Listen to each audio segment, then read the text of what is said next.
لاہور میں corona virus کے خاتمے کے لیے اہم سڑکوں پر کلورین سپرے جاری۔ جوہر ٹاؤن، گلبرگ، بدامی باغ، ڈاکٹرز ہاسپٹل، ٹھوکر نیاز بیگ، PIA روڈ اور دیگر شاہراہوں کو کلورین سپرے سے دھویا گیا۔ ریسکیو اہلکاروں کا کہنا ہے کلورین سپرے کا مقصد مارکیٹوں اور شاہراہوں کو جراثیم سے پاک کرنا ہے۔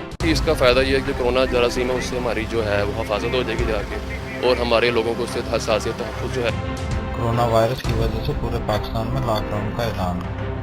خبر شامل کرتے ہیں شور کوٹ سے، جہاں پہ ہمارے نمائندے شاہد عزیز چشتی ہیں۔ جی شاہد۔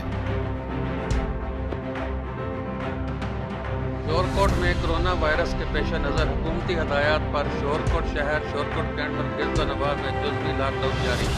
دفعہ 144 پر عمل درآمد شروع کر دیا گیا ہے، تاہم سبزی، دودھ کی دکانیں اور میڈیکل سٹور کو کھلا رکھنے کی اجازت دی گئی ہے۔ ہوٹل مالکان سے کہا گیا ہے کہ وہ کسی کو بھی اپنے ہوٹل پر کھانا کھلانے سے باز رہیں اور صرف پارسل کھانا دینے کی اجازت ہوگی۔ بڑے شاپنگ مالز، دکانیں، فاسٹ فوڈ پوائنٹ جزوی طور پر بند ہیں۔ حکومتی احکامات پر عمل درآمد کے لیے اسسٹنٹ کمشنر شورکوٹ اور انتظامیہ کے دوسرے ادارے سرگرم ہیں اور پولیس کا گشت بھی جاری ہے۔ لوگوں سے کہا گیا ہے کہ وہ غیر ضروری طور پر اپنے گھروں سے نہ نکلیں اور حفاظتی اقدامات پر عمل درآمد کرتے ہوئے اپنے ہی گھروں میں رہیں تاکہ کرونا وائرس سے محفوظ رہا جا سکے۔